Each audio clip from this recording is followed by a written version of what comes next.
हम लोग आज भगवद गीता के अध्याय 4 को शुरू करेंगे। दिव्य ज्ञान कहा जाता है इसको। पहला श्लोक भगवान के द्वारा बोला जा रहा है। श्री भगवान वाचा इमं विवस्वते योगम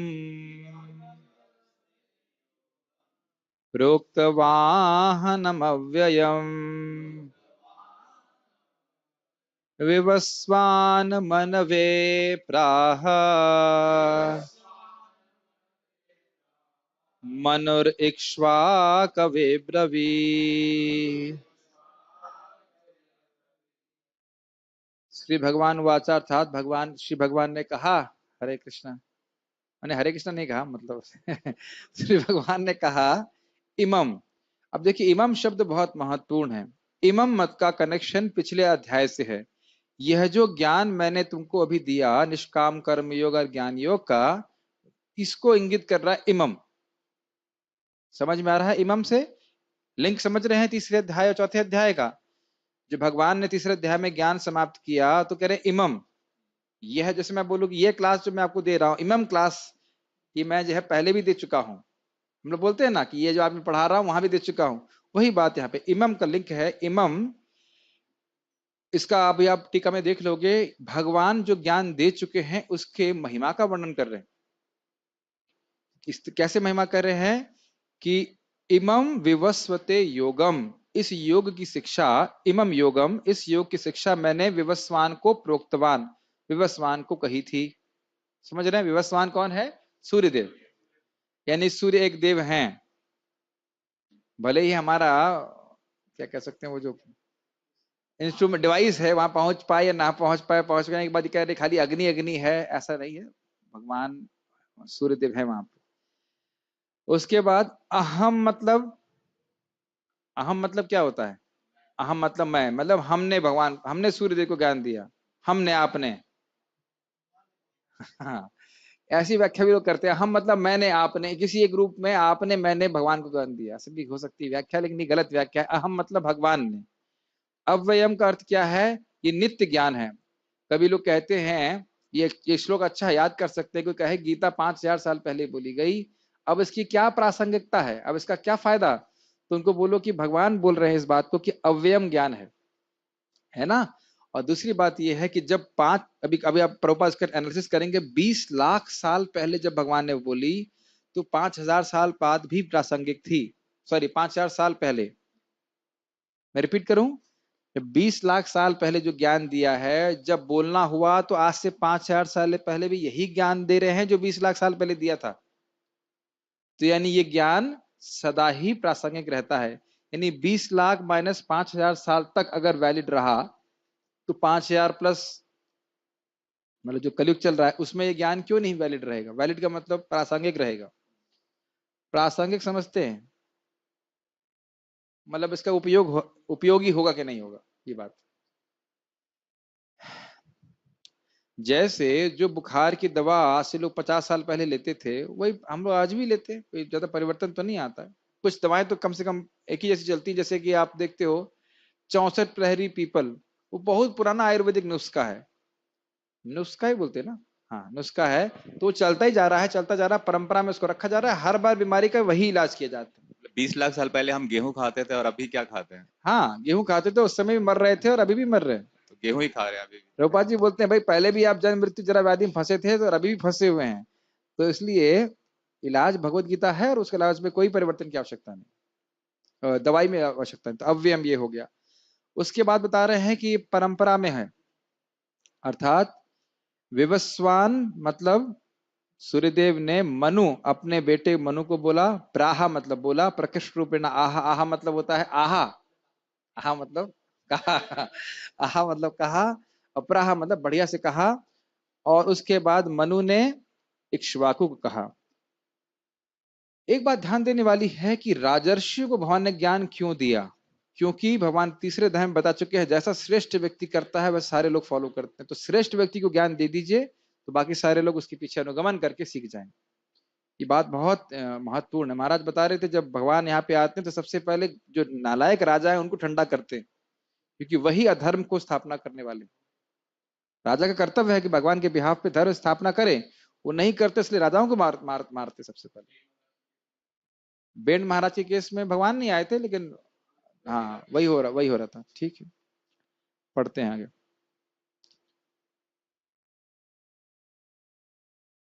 हाँ, शब्दों के अर्थ समझ में आ रहे हैं ना? ओके।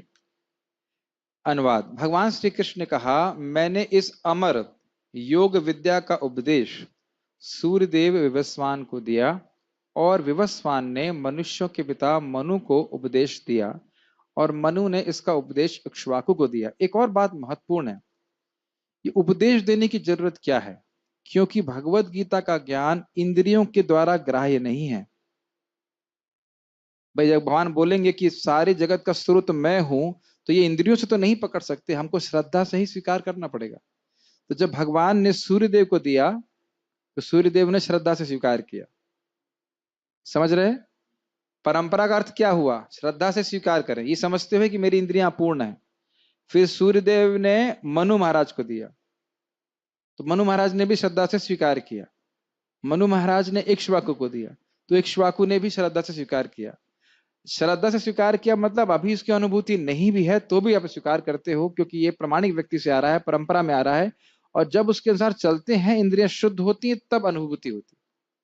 ऐसा नहीं है कि भगवत गीता की जो बातें हैं उसको हम अनुभूत नहीं कर सकते, ऐसा नहीं है। लेकिन प्रारंभ में अनुभूत ना भी हो तो भी उसके बाद को श्रद्धा से स्वीकार करना चाहिए। और आप धीरे धीरे थोड़ी बुद्धि लगाएंगे तो समझ में आएगा कि भाई देख तो रहे हैं ना कि हम शरीर नहीं है, इतना तो अनुभव ना हो, कम से कम बुद्धि लगा के हम विचार कर सकते हैं कि हम शरीर से परे हैं। नहीं, ये तो हम उस पर चर्चा नहीं करेंगे, हम खूब समझा चुके हैं कि भाई हम अपने नाक नहीं है, कान नहीं है, स्पष्ट है। तो ये बात सत्य है, तो आगे की बातें भी सत्य होंगी, स्वीकार करना चाहिए। अन्य आचार्यों ने स्वीकार किया है, इतने सारे बड़े बड़े लोग सुन रहे हैं। और सूर्यदेव कौन है यहाँ पे इस उपस्थित कक्षा में? सूर्यदेव कौन है? हाथ खड़ा कीजिए। सूर्यदेव अस्त हो गए, थोड़ी देर में, 1.5 घंटे में हम लोग अस्त होने वाले हैं। तो सूर्यदेव तो कोई है नहीं, चलो थोड़ा कम वाला ले लेते हैं। मनु महाराज, कोई मनु है? और कोई चंद्रवंशी राज्य का बहुत बड़ा राजा हो, तो हम देख सकते हैं कि हमारी योग्यता बहुत कम है। और जब इतने योग्य व्यक्ति बढ़िया से भगवत गीता सुन रहे हैं, तो क्या हम इतने महान हो गए कि हमें गीता नहीं सुनना चाहिए? ये विचार करना चाहिए। ये सब आप लोग तो सुनते हो, जो ना, कोई कभी कभी लोग बोलते हैं अरे ये तो शिशु शास्त्र है, ऐसा है वैसा है। भगवान बोल रहे हैं ब्रह्म विद्या है, तो ब्रह्म विद्या शिशुओं को दी जाती है। तो ये जो है सब बातें भी बात बोलने वाले होंगे आपको। प्रभुपाद जी आप पढ़ेंगे तात्पर्य में, हम लोग देखते हुए जाएंगे कि भगवत गीता पढ़ के गोलोक की प्राप्ति हो जाएगी। आपको विश्वास है इस बात? कितना अद्भुत! हम लोग सोच रहे हैं ये करना है वो करना है, वो भी ठीक है, वो सब बातें भी ठीक है, लेकिन प्रभुपाद जी कह रहे हैं गोलोक की प्राप्ति गीता करा देगी। आज मैं एक छोटी सी बात कहना चाहता हूं आपको प्रेरणा देने के लिए। महाराज बता रहे थे कि भाई वो देखो ब्रह्मभूत प्रसन्नात्मा अवस्था को प्राप्त करेगा तब पराभक्ति प्राप्त करेगा, कितना कष्ट है। वही गोपियों की लीला सुन करके हो जाएगा। अब कहीं ना कहीं आप तो समझ ही रहे होंगे कि गोपियों की लीला सुनने का अधिकार अभी तो है नहीं, लेकिन एक और जगह भगवान गीता में बोलते हैं, यदम परमम गुह्यम मद भक्तेष्वभिदास्यति भक्ति मई पराम कृत्वा माम एवश संशया, ऐसे कुछ है कि ये जो इस परम गुह्य ज्ञान को, भगवत गीता को भक्तों को देता है, तो वह मेरी पराभक्ति को प्राप्त करके भगवान के धाम को, मेरे धाम को निश्चित रूप से आ जाएगा। तो यह भी एक हमारे लिए सरल तरीका है कि भगवत गीता का अधिकार तो समझते हैं ना, भगवत गीता सुनने में तो कोई तकलीफ नहीं है। सुनने में और पढ़ाने के लिए अगर हमने सीखा, उसको सुना पढ़ाया, पहले सुनना पड़ेगा, समझना पड़ेगा, सिखाएंगे भक्तों को, श्रद्धालुओं को, तो हमको भी पराभक्ति प्राप्त हो जाएगी। तो दया की नाते नहीं, अपना उद्धार करने के लिए, अपना शुद्धिकरण करने के लिए इस ज्ञान को सीखना चाहिए। जैसे आईएएस की तैयारी करने वाले पी जाते हैं उसको कि भाई आईएएस की क्वालिफिकेशन प्राप्त करनी है, उसी प्रकार से भगवत गीता को सीखने में थोड़ी सी बुद्धि लगाएंगे, थोड़ा सा प्रयास करेंगे तो बड़ी आसानी से सीख सकते हैं। और फिर दूसरों को समझाएंगे तो उनके जीवन में भी परिवर्तन होगा, और आपको क्या लाभ प्राप्त होगा? पराभक्ति, प्रेम भक्ति प्राप्त होगा। तो ये बड़ा स्पेशल ग्रंथ है, भगवान को बहुत प्रिय है। नहीं तो भगवान क्यों बोलते ना तो कोई सच्चा सेवक है, ना कोई होगा, ना कोई था। राज्य विद्या राज्य गुह्य हम सब बातें बोल रहे हैं, तो शिशु विद्या तो नहीं बोल रहे कहीं। ये बोल रहे हैं शिशु विद्या, बालक विद्या नहीं बोल रहे ऐसा। राज विद्या, राज्य को ही ज्ञान है। अब धीरे धीरे हमें समझ में आएगा, ठीक है। तो हम खाली अनुवाद से क्या क्या सीख रहे हैं कि बड़े बड़े लोग इसको सीख रहे हैं, तो हम इतने बड़े नहीं है, तो हमको भी सीखना चाहिए, छोड़ना नहीं चाहिए। और कई बार आप देखेंगे भागवत समझने के लिए भगवत गीता के सिद्धांतों को समझना बड़ा आवश्यक हो जाता है। गीता भूषण टीका चौथे अध्याय में देवकी नंदन भगवान कृष्ण उच्च रूप से अपने प्राकट्य के कारण, अपनी प्राकट्य के कारण मतलब क्यों भगवान प्रकट होते हैं, यदा यदा ही धर्म से कौन से अध्याय में है, ठीक, अपनी लीला की शाश्वतता, सत्कर्मों में ज्ञान योग की अवस्थिति, सत्कर्मों में ज्ञान योग की अवस्थिति का मतलब अच्छे कर्म करेंगे तो हृदय शुद्ध होता है और उससे ज्ञान प्रकट होता है, और दिव्य ज्ञान की सर्वोत्कृष्टता को प्रख्यापित करते हैं। क्या चार चार पॉइंट्स हैं, फिर से आप देख लीजिए। भगवान क्यों प्रकट होते हैं, उनकी लीला किस प्रकार से शाश्वत है, अच्छे कर्म भक्ति के कर्म करने से व्यक्ति के हृदय में ज्ञान अपने आप प्रकट हो जाता है, और दिव्य ज्ञान सर्वोत्कृष्ट है। जहां तक मैं याद आ रहा है अभी उसमें आता है ज्ञाने परिसमाप्यते, यह श्लोक आएगा कि जितने यज्ञ कर रहे हो, एक्चुअली मैं थोड़ा सा मिस्टेक कर गया, भक्ति की बात नहीं हो रही है, भगवान सामान्य यज्ञ की बात भी करेंगे। जो यज्ञ भगवान को समर्पित होते जाते हैं वह ज्ञान में परिसमाप्त होते हैं, ज्ञाने परिसमाप्यते, ये भगवान गीता में बोलेंगे, अभी इसमें आने वाला कि विभिन्न प्रकार के यज्ञ लोग करते हैं, द्रव्य यज्ञ और यज्ञ जितने भी हैं, वह सब भगवान के ज्ञान में समर्पित होते हैं, पर्यवसित होते हैं। पर्यवसित का अर्थ होता है कल्मिनेशन, जैसे कि मान लीजिए बहुत सारी नदियां हैं तो समुद्र में जाके वो मिलती हैं, पर्यवसित होती हैं, पर्यवसान उनका उसमें होता है। उसी प्रकार से विभिन्न प्रकार के यज्ञ करने से व्यक्ति को कम से कम ज्ञान में आना चाहिए, और यज्ञ करता रहेगा तो ज्ञान में अवस्थित हो ही जाता है, मतलब समझने लगता है कि वह कौन है, भगवान से उसका क्या संबंध है, इस सब समझ में आ जाएगा। और इस प्रकार से दिव्य ज्ञान तक नहीं पहुंच पाए तो यज्ञ व्यर्थ है, तो उस तरह से समझ लीजिए कि दिव्य ज्ञान सर्वश्रेष्ठ है। फिर से रिपीट करें, पहला पॉइंट क्या है, भगवान प्रकट क्यों होते, दूसरा है भगवान की लीला शाश्वत किस प्रकार से, जन्म कर्म च में दिव्यम, इस सब भगवान ने बताया है, और यज्ञ इत्यादि करने से व्यक्ति को हृदय में ज्ञान, उसका लक्ष्य होता है, ज्ञान प्राप्ति होती, ज्ञान अर्थात भगवत ज्ञान, और यह ज्ञान सर्वश्रेष्ठ है। इसको भगवान बताते हैं नहीं ज्ञानी न सदृशम पवित्रम यह मुझ ऐसे उच्चते, यही ऐसे करके श्लोक आएगा, इसी चौथे अध्याय में आएगा कि ज्ञान के समान कुछ भी नहीं है, ये मैं भगवान का दास हूं, मुझे भगवान की सेवा करना चाहिए, सब बात। और उसको ये भी बोलते हैं सर्वम ज्ञान अपलवे नैवा व्रजनम संतरिष्यति, हर प्रकार के बाधा से पार हो जाओगे अगर इस दिव्य ज्ञान में स्थित हो गए कि मैं भगवान का दास हूं, मुझे भगवान की सेवा करना चाहिए। तो ये सबको भगवान ने ये चार विषय हैं, और इनको ध्यान में रखते हुए हम इस अध्याय को पढ़ने का प्रयास करेंगे कि सारी चीजें विषय हमारे सामने आ रहे हैं कि नहीं आ रहे। पिछले अध्याय में यह वर्णन करके कि ज्ञान और कर्मयोग एक ही हैं क्योंकि उनका उद्देश्य एक ही है, अब भगवान इस ज्ञान की वंशावली की स्तुति करते हुए कीर्तन कर रहे हैं। समझ में आ रहा है, ये बताए थे ना, निष्काम कर्म योग से हृदय शुद्ध होगा और उसके बाद व्यक्ति ज्ञान योग पे आएगा और आत्मा का दर्शन प्राप्त करेगा, तो उसमें कोई गड़बड़ नहीं। तो यहां बोल रहे हैं क्या, इमम, इमम शब्द से क्या बात है, यही ज्ञान जो मैं तुमको दिया हूं, यह मैंने पहले सूर्यदेव को दिया था, ये बहुत प्रासंगिक ज्ञान है, बहुत महत्वपूर्ण है, और केवल ब्राह्मणों के लिए नहीं है, यही बता दिया, राजर्षियों को बता रहे हैं, क्षत्रियों को बता रहे हैं, तो क्षत्रियों के लिए भी सीखना, मैनेजर्स के लिए भी भगवत गीता को पढ़ना सीखना बहुत जरूरी है। बहुत बार बोलता है साहब हम तो मैनेजमेंट में हैं, क्या सीखेंगे भगवत गीता। इस्कॉन में भी कभी कभी लोग ऐसा सोच लेते हैं, ये प्रवचन सुनना, बोलना, पढ़ना, यह तो सब अन्य भक्तों का, न्यू डिवोटी का काम है, न्यू भक्त का काम है, हम तो सब पी लिए हैं, पढ़ लिए हैं, ऐसा करें, ऐसा नहीं। यह योग जिसे मैंने तुम्हें सिखाया वह पहले मैंने सूर्यदेव विवस्वान को दिया था, जो कि एक भक्त हैं और क्षत्रिय परंपरा के बीज हैं। छोटा सा प्रश्न, ये बहुत इजी प्रश्न है, चलिए तो उसका उत्तर ही हो जाएगा अपने आप। सूर्यदेव कौन से क्षत्रिय परंपरा के वंश, रघुवंश, सूर्यवंश बहुत सिंपल सी बात है, बहुत सिंपल होता है, सूर्यदेव किसके, और चंद्रमा कौन से है, चंद्रवंश, दो ही क्षत्रिय परंपरा है, तो बहुत इजी है, ठीक।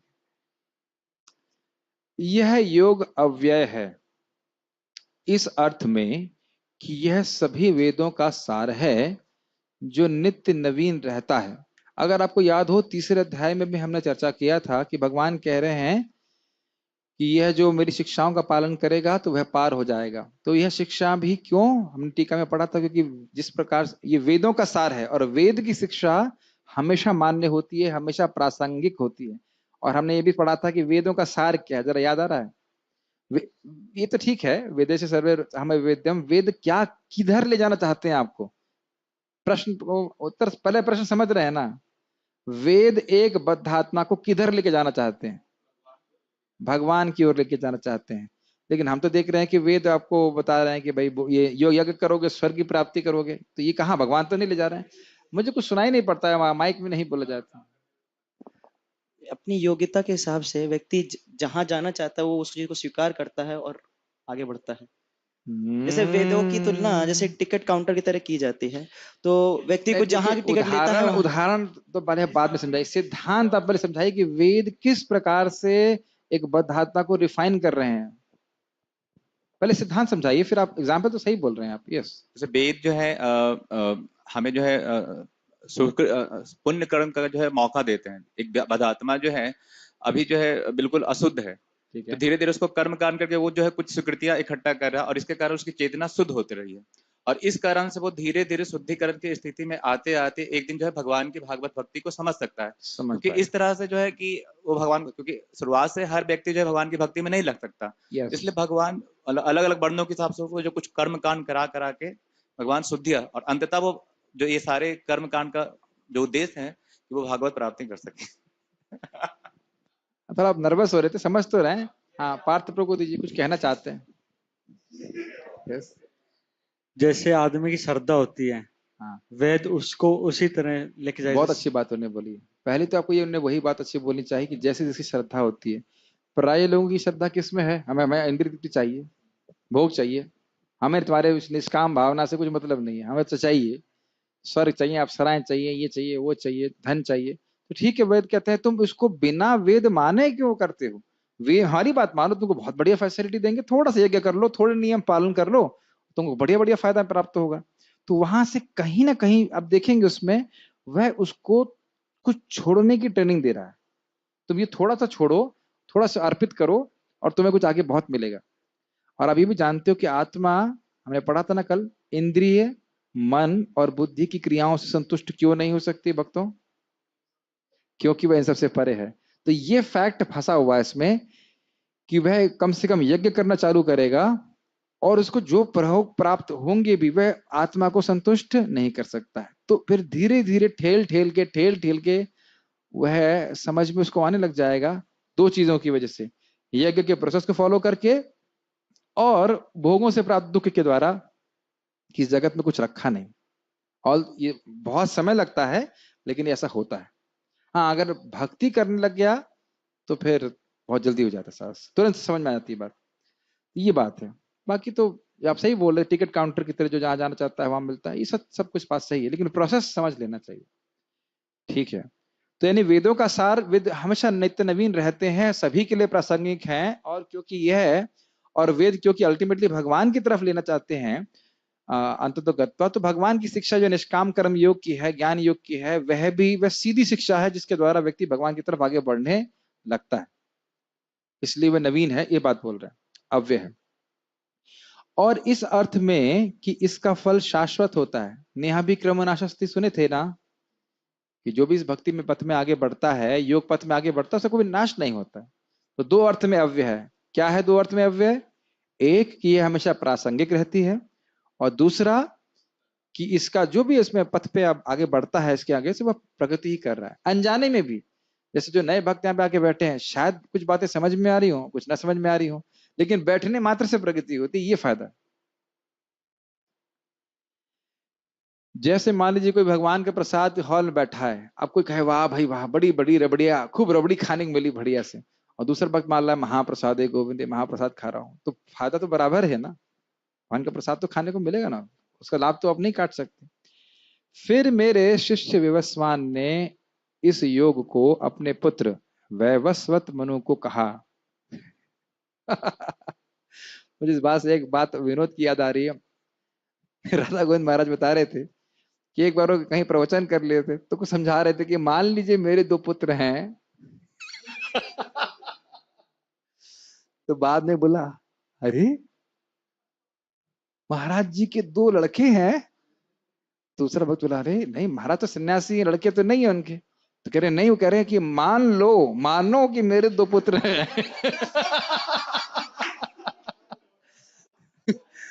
तो ऐसे मान लीजिए मैं बोल रहा हूँ कि मेरे शिष्य विवस्वान ने, तो मतलब इसका अर्थ हुआ कि भगवान पे जा रहा है। ऐसे लोग सुनने वाले होते हैं कथा को, महाराज बोलते मानो कि मेरे 2 पुत्र हैं। ठीक।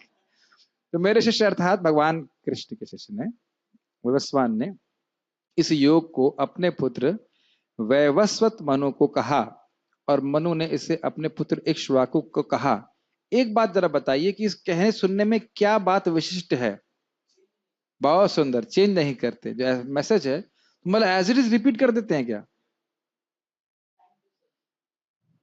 कुछ माइक पे बोलिए, कुछ बहुत धीरे बोलते सुनने आता है। टाइम प्लेस सर्कमस्टेंस के साथ इंग्लिश नहीं आती, समय देश काल पात्र परिस्थिति के हिसाब से हो जाता है, लेकिन जो सिद्धांत वही रखा जाता है। तो कभी कभी ये भी प्रश्न आता है कि जैसी भगवत गीता भगवान अर्जुन को बोल रहे हैं, कि वैसे ही सूर्यदेव को बोला? हाँ और नहीं। अगर एक बात आप ये स्वीकार कर लीजिए, अभी भगवान गीता में बोलेंगे कि ये जो ज्ञान मैं तुमको दे रहा हूं वही सूर्यदेव को दिया था, तो यही बात स्वीकार कर लीजिए। ऐसा भी बोल सकते हैं, भगवान को तो सब याद रहता है। और यह भी हो सकता है कि अब स्वाभाविक सी बात है कि अब सूर्यदेव को ये तो नहीं बोलेंगे कौनतेया, ये तो नहीं बोलेंगे ना कुंती पुत्र, ये तो नहीं बोलेंगे। तो अब ये कहेंगे अरे कुंती पुत्र तो बोला नहीं है, यहाँ कुंती पुत्र बोल रहे हैं, वहां तो विवस्वान बोल रहे हैं। तो ये बात इन्हें बिल्कुल सही बोली, सिद्धांत परिवर्तन नहीं होता है, थोड़ा बहुत शब्द का परिवर्तन हो सकता है, लेकिन ऐसा भी भगवान के लिए असंभव नहीं है। असंभव नहीं है, असंभव है कि वह एज इट इज रिपीट करते हैं, वो कोई बड़ी बात नहीं। ज्ञान को यथावत भी दे देंगे, उसमें कोई बड़ी बात नहीं, लेकिन सिद्धांत जो ज्ञान है वह परिवर्तन नहीं किया जाता। ये कई बार आप भागवत में देखेंगे, किसी को प्रश्न किया गया और बोले यही बात वहां बोली गई थी, फिर यही बात वो बोले वहां पे वही बात वहां बोली गई थी, ऐसे करके पूर्ववर्ती आचार्यों ने जो बात बोली वह प्रस्तुत की जाती। पढ़िए तात्पर्य पढ़िए प्रभुपाद जी का, काफी लंबा तात्पर्य है, प्रभुपाद जी उसको खोल खोल के बता रहे हैं। यहाँ पर भगवत गीता का इतिहास प्राप्त होता है। ये अत्यंत प्राचीन बताया गया है, जब इसे सूर्य लोक इत्यादि संपूर्ण लोकों के राजा को प्रदान किया गया था। समस्त लोकों के राजा विशेष रूप से निवासियों की रक्षा के निमित्त होते हैं। अतः राजन्य वर्ग को भगवत गीता की विद्या को समझना चाहिए, जिससे वे नागरिकों प्रजा पर शासन कर सके और उन्हें काम रूपी भव बंधन से बचा सके। क्या बहुत महत्वपूर्ण बातें आपने सीखी इसमें बताई, बहुत इंपॉर्टेंट बात कि ये पॉइंट नंबर 1 बोलिए। ये ज्ञान राजाओं को देना चाहिए। वेरी नाइस, राजाओं को तो देना ही चाहिए। पॉइंट नंबर 2, क्यों? ताकि वो सही से शासन कर सकें।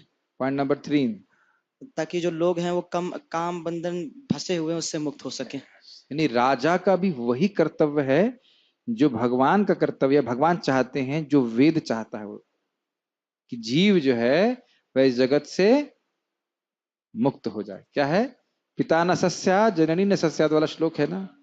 लीडर बनने का आपको पास अधिकार नहीं है अगर लोगों को आप दिव्य ज्ञान नहीं दे सकते। बच्चे को गीता पढ़ाना सबसे महत्वपूर्ण है। क्या नाम है आपका? हिरेंद्र प्रभु, है कि नहीं?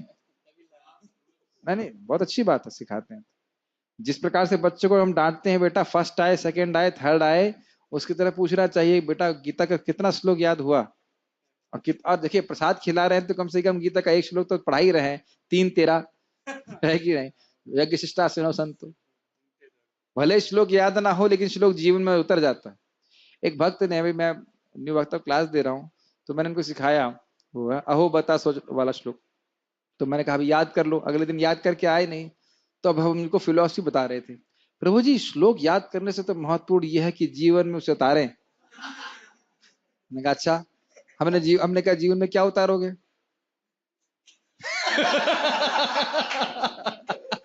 समझ में आया? अगर कुछ याद ही नहीं है तो उतारोगे क्या? हाँ उतारना चाहिए, उतारना चाहिए, ठीक है उतारना चाहिए, तो श्लोक तो याद रहना चाहिए, अनुवाद। फिर मुंह से बोल गया प्रभु जी कठिन पड़ता है। तो हमने कहा ये बोलो ना कि कठिन पड़ता है, और तुम इस कठिनाई को स्वीकार नहीं करना चाहते। तो ये इस तरह से जो है मन की चालें बनती हैं कि हम श्लोक पढ़ेंगे नहीं, सीखेंगे नहीं, इनको पढ़ने सीखने से हम सीख जाते, हम शुद्ध होते, माता सरस्वती प्रसन्न होती है, भगवान का आशीर्वाद होता है।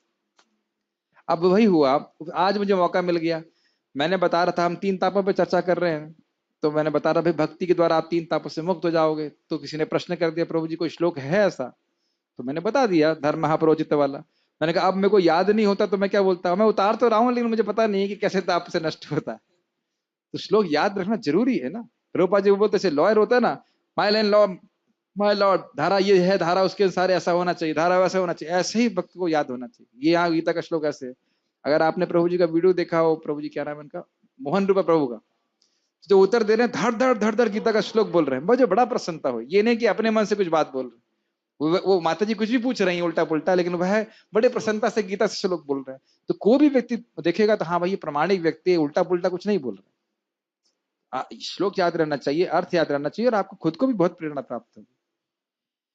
तो ठीक है, याद करें कौन से 3 कारण से भगवान ने अर्जुन को क्षत्रिय को ज्ञान दिया। राजा थे, वो धर्म इनका रक्षा करने की शक्ति थी उनके पास। ब्राह्मण के पास हो भी तो शक्ति का पूरी तरह से वो नहीं नियोजित कर सकता, किसी को दंड नहीं दे सकता है अगर वह धर्म का पालन नहीं कर रहा है। हमेशा धर्म प्रेम से नहीं पालन करवाया जाता। आतंकवादियों को प्रेम से बोलेंगे सर आप क्यों गोली मार रहे हैं लोग, ये अच्छी बात नहीं है। कुछ लोगों को तो गोली मार के ही काम समझ में आता। भाई होता है कि नहीं होता? हमेशा तो पापा ने रसगुल्ला खिलाइए, बोलिए चलिए बैठिए आइए, वो ऐसा नहीं चल सकता ना। कुछ लोग हिंसक होते ही हैं, इसलिए क्षत्रियों की आवश्यकता होती ही है। यस। मानव जीवन का उद्देश्य भगवान के साथ अपने शाश्वत। एक छोटा सा पॉइंट और, आपने पढ़ा होगा भक्ति वृक्ष में भी कि इतनी पंचवर्षीय योजना बढ़ रही है, किसी एक पंचवर्षीय योजना में ये हुआ कि इस 5 साल में पूरे भारत में भगवत गीता का प्रचार हो जाएगा। और इसको भागवत में बोला गया है अंधा यथांधेर उपनीयमाना। इसको मैं बड़े ड्रामेटिकली प्रेजेंट करता हूँ कि मान लीजिए मैं अंधा हूं, अब मेरी आंखें बंद हैं और मेरे पीछे वाला अंधा है, तो उसको पता है कि मैं अंधा हूं। वो तो कन्विंस है कि हमारे गुरुजी, हमारे जो लीडर हैं उनको सब दिख रहा है। समझ में आ रहा है ये नहीं समझ में आ रहा? जो चेला अंधा है, जो शास्त्र ज्ञान नहीं है, वह तो पूरा विश्वास है कि हमारे गुरुजी को सब दिख रहा है, और गुरुजी भी उतने ही अंधे हैं जितना कि चेला। हम पार्थ कृष्ण के गांव में गए थे, तो व्यक्ति खटिया पे बैठ के हमसे बात कर रहे थे। हमने कहा भाई भगवान कैसे निराकार है, गुरुजी ने बोला है। हमने गुरुजी किस आधार पर बोल रहे हैं, हमें नहीं पता, गुरुजी ने बोला है। तो उन्हें पूरा विश्वास है कि गुरुजी जो हैं वह एकदम परफेक्ट हैं, और गुरुजी पूरे अंधे हैं। क्यों अंधे हैं? क्योंकि श्रुति स्मृति जो आंखें हैं वो तो है ही नहीं, वेद का ज्ञान, पुराण का ज्ञान कुछ है ही नहीं। ये स्थिति है कलयुग, इसलिए शास्त्र ज्ञान होना चाहिए। पढ़िए। भगवान के साथ अपने शाश्वत संबंध के आध्यात्मिक ज्ञान का विकास है, और सारे राज्यों तथा समस्त लोकों के शासनाध्यक्षों को चाहिए कि शिक्षा, संस्कृति तथा भक्ति द्वारा नागरिकों को यह पाठ पढ़ाएं। ये समझिए इसका अर्थ क्या है। शिक्षा तो समझ में आया आपको, शिक्षा दिया जाना चाहिए। शिक्षा भी सबको एक बराबर नहीं दी जा सकती, लेकिन फिर भी जितना वो व्यक्ति ग्रहण कर सके इतना तो समझ में आ जाना चाहिए कि वो भगवान का दास है और भगवान की सेवा कर सकता है। एक ब्राह्मण बहुत शास्त्र पढ़ लेगा, क्षत्रिय थोड़ा कम तो नहीं कह सकते, क्षत्रियों को भी बहुत ज्ञान होता था, शास्त्र का, धर्म का ज्ञान होता था। मान लीजिए वैश्य का कुछ कम है, लेकिन इतना जरूर होना चाहिए कि मुझे पाप नहीं करना है, शास्त्र के अनुसार मुझे क्या करना है इतना पता होना चाहिए। एक शूद्र को क्या करना चाहिए शास्त्र में वो लिखा हुआ है, इतना तो बताने वाला होना चाहिए ना, ताकि वह भी विकास करे। और आप लोग को याद होगा, हम पढ़ा चुके हैं कि जो व्यक्ति जिस वर्ण आश्रम का होता है उसके अनुसार वो ठीक ठीक चलता है, तो वही उसका दिव्य गुण है। आप लोग 17 अध्याय में पढ़िएगा, 17वां अध्याय 40 दैवीय और आसुरी स्वभाव, हाँ, तो उसमें बड़ा स्पष्ट लिखा था। तो जो वो वैश्य है, अगर वह अपने हिसाब से कार्य कर रहा है, अपने हिसाब मतलब शास्त्र के अनुसार कार्य करता है, तो वह उसके लिए दिव्य गुण है।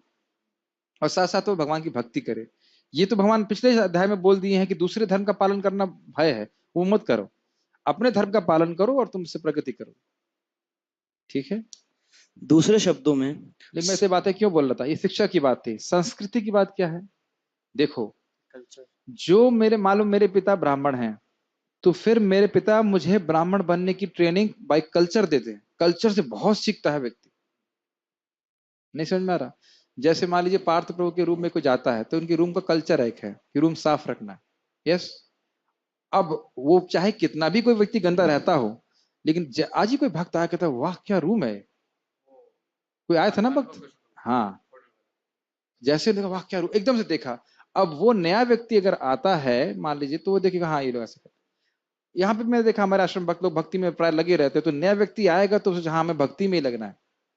और देखिए कि भाई अब ये 7:30 से 8:30 बजे हम लोग प्रजल्प कर रहे होते, मस्ती कर रहे होते, तो हाँ यही करना चाहिए। तो शिक्षा चाहे कितनी भी दी जाए, अगर कल्चर नहीं है तो शिक्षा को ग्रहण नहीं कर पाएंगे।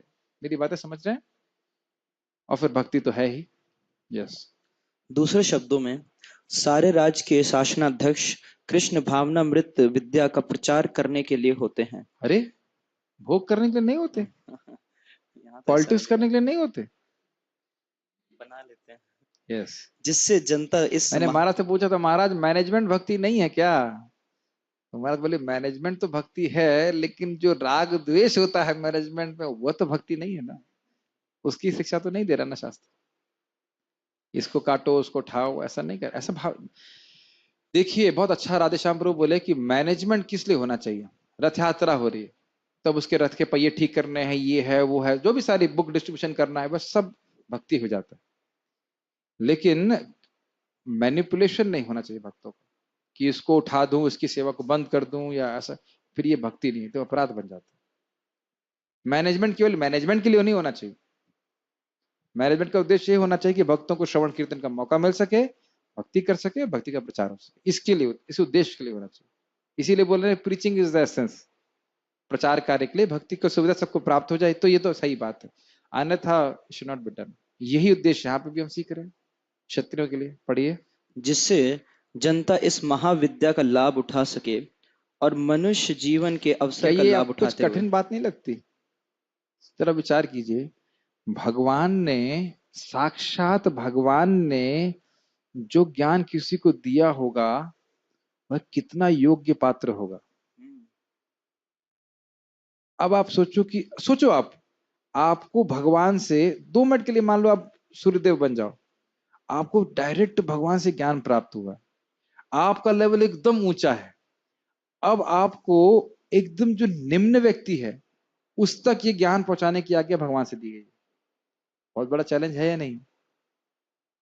मेरी बात समझ में आ रही है? हम तो 2 4 5 लोग की बात करते हैं। प्राइम मिनिस्टर, अगर मान लीजिए प्राइम मिनिस्टर की बात करें तो प्राइम मिनिस्टर केवल 2 4 5 लोग के बारे में सोचता है, वो तो पूरे देश के बारे में सोचेगा। तो सूर्यदेव या कोई भी क्षत्रिय है वो तो पूरे राज्य के बारे में सोचेगा कि हर एक व्यक्ति को कैसे भगवत गीता का ज्ञान दिया जाए। ये बहुत अद्भुत बात है, और ऐसा राजाओं ने किया था। युधिष्ठिर महाराज, भरत महाराज के बारे में बोलते हैं, भरत तो नाम था ना, जड़, कि इतना बढ़िया राज्य किया कि जो राज्य के नागरिक थे वह भी मुक्ति तक नहीं चाहते थे, भोग में लगे हुए थे, इसलिए नहीं, भक्ति करके इतने तृप्त हो गए थे, इतनी उच्च अवस्था को प्राप्त हो गए। अम्बरीश महाराज भी इस प्रकार से थे। तो ऐसे राजा हुए हैं जिनने पूरे विश्व को कृष्ण भावना भावित बना दिया। लेकिन उनकी शक्ति देख रहे हैं कितनी शक्तिशाली है, कितना मुश्किल है किसी एक व्यक्ति के लिए स्वयं कृष्ण भावना भावित होना और पूरे विश्व को कृष्ण भक्त बना देना। तो यह उनकी स्पेशल दक्षता थी। पढ़िए। और मनुष्य जीवन के अवसर का लाभ उठाते हुए सफल मार्ग का अनुसरण कर सके।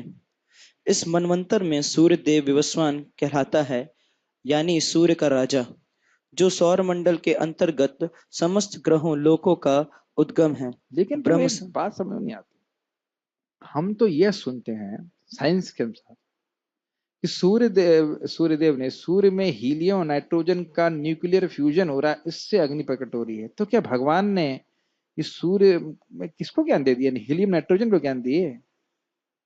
क्या उत्तर है आपका?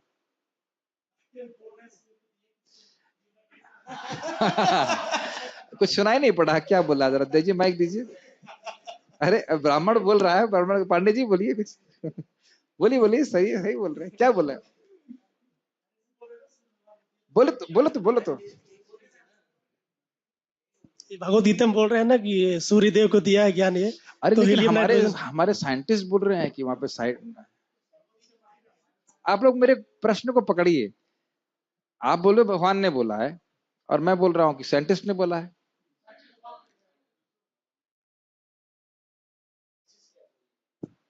आधार क्या है बोलने का, साइंटिस्ट कहाँ से ये चीज बोल रहे हैं।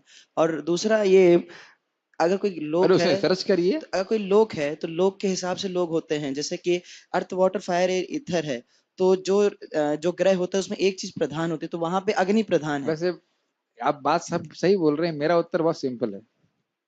मैं हूं एक गांव का, मैं फार्मर हूं, सिंपल, अजय फार्म में काम करता हूँ। ठीक है। अब ये भगवान की बात सुना रहे हैं और फॉर एग्जाम्पल आप साइंटिस्ट की बात सुना रहे हो, तो मैं तो दोनों ही परिस्थितियों में श्रद्धा से स्वीकार ही करूंगा। साइंटिस्ट मर के चला जाएगा तो भगवान की बात स्वीकार करना अच्छा है ना। मेरे लेवल पर देखे ना, तो मैं तो ये ना, तो मैं जान रहा हूँ कि सूर्यदेव हैं, और ना मैं जान रहा हूँ कि हीलियम का फ्यूजन हो रहा है या नाइट्रोजन का फ्यूजन हो रहा है। क्या होता है नाइट्रोजन हीलियम तो समझते नहीं है। तो दोनों ही सिचुएशन में एक सामान्य व्यक्ति तो श्रद्धा ही रखा रहा है ना। ये बात समझ में आ रही है? वैज्ञानिक सही बोल रहा है या गलत बोल रहा है, हम क्या कुछ प्रमाणित कर सकते हैं? शक्ति है हमारे पास? हम तो श्रद्धा ही रख रहे हैं। और हम ये देख रहे हैं कि हो सकता है कि जो साइंटिस्ट है वो सिगरेट भी पीता हो, वैश्यावृत्ति भी करता हो, एक पूरी तरह से बद्धात्मा है, तो उस पर विश्वास रखें जिसकी थ्योरी अगला साइंटिस्ट आके चेंज कर देगा, या फिर इस ज्ञान पे विश्वास करें जो हजारों साल से आ रहा है। श्रद्धा की आप हटा नहीं सकते हो। समझ में आ रहा है ना बात? हाइड्रोजन समझ में आता है कैसी होती है? केमिस्ट्री सब पढ़ लेंगे बेटा, केमिस्ट्री कितने नंबर आए? कम थे। लेकिन जिसके ज्यादा भी हो, जिसके 100% भी हो, उससे पूछो बेटा हाइड्रोजन क्या होता है, तो बोले एच। एच हाइड्रोजन होता है कि एबीसीडी में आता है? कभी सोचे आप इस तरह से? एच तो एबीसीडी में आता है, हाइड्रोजन क्या होता है देखे हैं कुछ? तो पूरा जिंदगी खाली एच, समझ रहे ना, वही नंबर छापते बैठ रहे हैं, तो श्रद्धा ही तो स्वीकार कर रहे हैं। मेरी बात समझ में आ रही है आपको? तो श्रद्धा ही रखनी है तो ऐसे स्थान पर रखो ना जो प्रमाणिक है, महान आचार्यों ने स्वीकार किया हुआ है। ऐसे अरे गहरे नथु खहरे वैज्ञानिक वैज्ञानिक पे क्यों स्वीकार करें जो उतना ही अपूर्ण है जो मैं? ये बात समझ में आ रही है कैसे? इसमें बहुत सारी बातें छुपी हुई, इसलिए मैं बोल रहा हूं। एक वैज्ञानिक उतना ही अपूर्ण है जितना मैं। कि चार चार दोष तो है ही, और एक बहुत बड़ा दोष ये है कि उसको भी पता नहीं कि वो है कौन। सब कुछ जानता है वो कि सूर्य में क्या फट रहा है, क्या हो रहा है, वो ये नहीं जानता कि वो है कौन। कहते हैं अमेजिंग बात है ना। जितने भी वैज्ञानिक हैं इस जगत में, जो कोई भी है, बहुत बड़े पंडित हो सकते हैं, ग्राम्य व्यवहार पंडित को मानी, लेकिन ये नहीं जानते कि के आमी के ने आमाय जारता पत्र है, मैं क्यों मरने वाला हूं, मैं कौन हूं, ये तो पता ही नहीं है। जब अपने ही बारे में नहीं जानता तो वह सूर्य के बारे में क्या बताएगा? और भगवान अपने बारे में जानते हैं। ये वे अभी यही बताने वाले हैं ना, वेदहम समतीता नहीं वर्तमानानि चार्जुना भविष्याणि च भूतानि माम तो वेद न कश्चन, यही बताने वाले हैं ना भगवान। वैसे वो अपने ही बारे में नहीं जानते, सबके बारे में सब कुछ जानते हैं। तो विश्वास करना है तो भगवान पे विश्वास करना चाहिए। पढ़िएगा आगे। ब्रह्म संहिता में कहा गया है, यक्षुरेश सविता सकल ग्रहाणाम राजा समस्त सुरमूर्तिरशेष तेजाः यस्याज्ञया भ्रमति संभृत काल चक्रो गोविंदमादि पुरुषम तमहं भजामि। ब्रह्मा जी ने कहा, मैं उन श्री भगवान गोविंद की पूजा करता हूँ जो आदि पुरुष हैं और जिनके आदेश से समस्त लोकों का राजा सूर्य प्रभुत शक्ति तथा ऊष्मा धारण करता है। यह सूर्य भगवान के नेत्र तुल्य हैं और यह उनकी आज्ञा अनुसार अपनी कक्षा को तय करता है। एक बहुत गंभीर प्रश्न। यहां हम देख रहे हैं कि सूर्य को एक व्यक्ति के रूप में बताया गया, भागवत में देख रहे हैं कि पृथ्वी को एक व्यक्ति के रूप में बताया गया, और साइंटिस्ट बोलते हैं यह तो केवल एक जड़ पदार्थ है। तो उससे हो क्या जाएगा?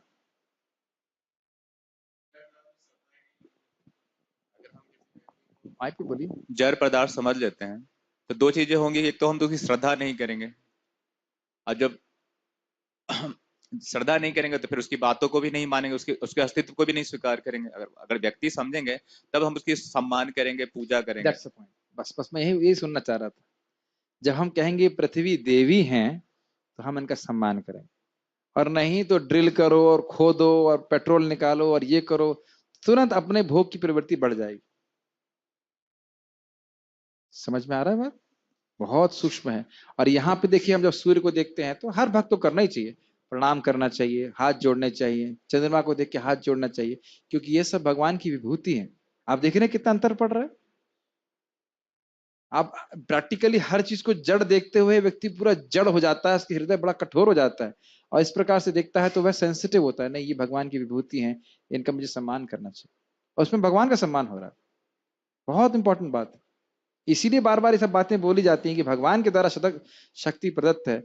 और मैं कहूं कि भाई 100 अरब साल बाद सूर्य ठंडा हो जाएगा। नहीं, महाराज तो बोल रहे हैं, लेकिन इस शास्त्र के आधार पे क्या बोल रहे हैं? महाराज तो मजाक की बात कर रहे थे इसमें। सूर्य ठंडा हो रहा है, उस बार सूर्य गर्म हो गया। इस श्लोक को जरा फिर से देखिए, इसमें लिखा हुआ है, एक शब्द है अशेष तेजा। मतलब क्या है? सूर्य का तेज कभी भी शेष होने वाला नहीं है। तो कोई साइंटिस्ट बोले भाई 100 अरब साल बाद सूर्य ठंडा हो जाएगा, तब क्या बोलेंगे? ना अशेष तेजा, इसका तेज कभी ठंडा होने वाला। तो हमारा श्रद्धा जो है वो शास्त्र पे होनी चाहिए। पढ़िएगा। सूर्य सभी लोकों का राजा है तथा सूर्य देव विवस्वान सूर्य ग्रह पर शासन करता है, जो ऊष्मा तथा प्रकाश। थोड़ा आंखें बंद करके या आंखें खोल के भी तब विचार कीजिए, सूर्य के कितने शक्तिशाली, कितने बड़े हैं। आप लोग जरा नेट पे भी देख सकते हैं कि पृथ्वी कितनी छोटी है सूर्य के समान कंपेयर करने। हम लोग ऐसे सूर्य बोल के हाँ सूर्य तो हमें वो 1 फीट का 1 इंच का दिखाई पड़ता है, उतना नहीं है। कितने विशाल, कितने तेजोमय, कितने शक्तिशाली हैं, और वह भगवान कृष्ण के शिष्य हैं। तो किसकी पूजा कर रहे हैं, जरा सोच लेना चाहिए। भगवान के ऐश्वर्य को भूलना नहीं चाहिए। यस। जो ऊष्मा तथा प्रकाश प्रदान करके अन्य समस्त लोगों को अपने नियंत्रण में रखता है। सूर्य कृष्ण के आदेश पर घूमता है, और भगवान कृष्ण ने विवस्वान को भगवत गीता की विद्या समझाने के लिए अपना पहला शिष्य चुना। अतः गीता किसी मामूली संसारिक विद्यार्थी के लिए कोई काल्पनिक भाष्य नहीं, अपितु ज्ञान का मानक ग्रंथ है जो अनंत काल से चला आ रहा है। क्यों बोल रहे हैं सांसारिक विद्यार्थी के लिए कोई काल्पनिक भाष्य नहीं? ये नहीं कि जो मन में आएगा उस पर तुम उसकी टीका लिख दोगे अपने हिसाब से। ये प्रमाणिक ग्रंथ है और उसकी एक स्टैंडर्ड व्याख्या है। जैसे साइंस में होता है ना कि 1 + 1 2। अब ऐसा नहीं कि जो मन में आया वो लिख दिया उसमें, है ना?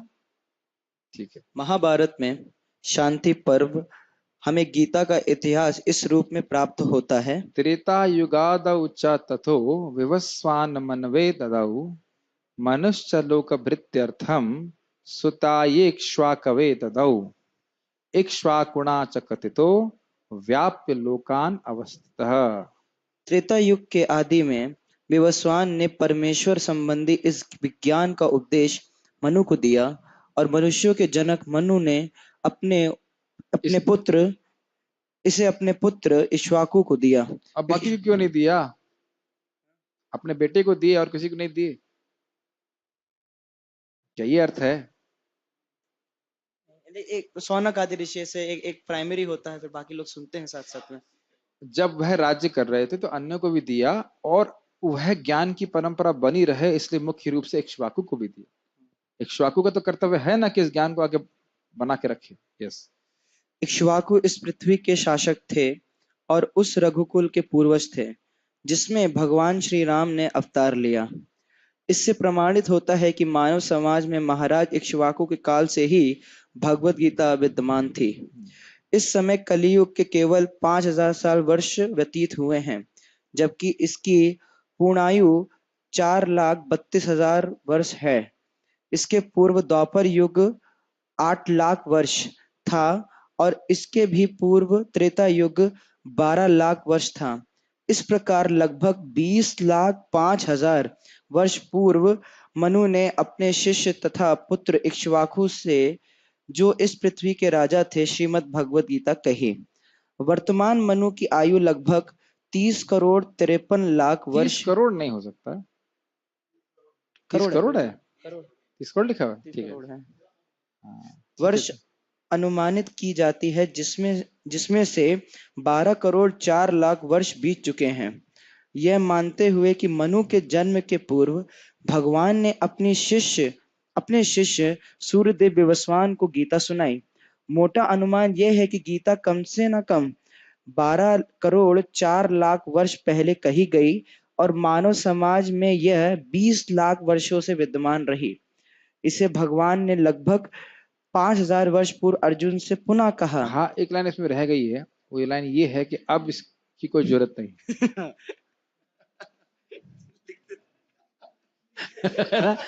जो चीज 20 लाख साल तक, करोड़ों करोड़ साल तक रह गई इंपॉर्टेंट, वो अब उसकी कोई अच्छा 20 करोड़ साल का मतलब हो गया कि कई कलयुग भी बीत गए होंगे, उसमें सब कुछ रहा, लेकिन जो है अब इसकी कोई जरूरत नहीं है, क्योंकि हम सब लोग मुक्त हैं, हमें सीखने की कोई जरूरत नहीं। तो ये बड़ा प्रभावशाली श्लोक है, तात्पर्य है, आप लोगों के मुंह पे एकदम मुंह बंद करा सकते हो। यस, गीता के अनुसार ही इसके वक्ता भगवान कृष्ण के कथन के अनुसार यह गीता के इतिहास का मोटा अनुमान है। सूर्यदेव विमस्वान को इसलिए गीता सुनाई गई क्योंकि वे क्षत्रिय थे और उन समस्त क्षत्रियों के जनक हैं जो सूर्यवंशी हैं। क्योंकि भगवत गीता वेदों के ही समान है, क्योंकि इसे श्री भगवान ने कहा था, अतः यह ज्ञान अपौरुषेय है। समझ में आ रहा है? ये बात हमें टीका से उठा समझ में आ रहा था कि वेदों का सार है, ये नवीन रहता है, अव्यय रहता है, क्योंकि इसको पालन करने से व्यक्ति आगे ही बढ़ता है, नुकसान इसका कोई विषय नहीं होता। यस, चूंकि वैदिक आदेशों को यथारूप में बिना किसी मानवीय विवेचना के स्वीकार किया जाना चाहिए। क्या मतलब है? गाय का गोबर पवित्र है वेद कहता है, तो ब्राह्मण का गोबर भी पवित्र है क्या? नहीं। यह वेद नहीं कहता। बिना मानवीय विवेचना का मतलब बिना तर्क के स्वीकार करना चाहिए। शंख एक इंसान, एक जानवर की हड्डी है, तो उसको मंदिर में बजाया जाता है, तो क्या फिर किसी पवित्र ब्राह्मण की खोपड़ी बजाई जाए? नहीं, खोपड़ी नहीं बजाई जाएगी, शंख ही बजाया जाएगी, हड्डी पवित्र होती है। यस, संसारी तार्किक जन अपनी अपनी विधि से गीता के विषय में चिंतन कर सकते हैं, किंतु यह यथारूप भगवत गीता नहीं है। अतः भगवत गीता को गुरु परंपरा से यथारूप में ग्रहण करना चाहिए। यहाँ पर यह वर्णन हुआ है कि भगवान ने इसे सूर्यदेव से कहा, सूर्यदेव ने अपने पुत्र मनु से, और मनु ने अपने पुत्र इक्ष्वाकु से कहा। ठीक है, आगे जो कुछ कहना है वो हम कल। श्रीमद् भगवद गीता की जय, श्रील प्रभुपाद की जय, निताई गौर प्रेमानंदे।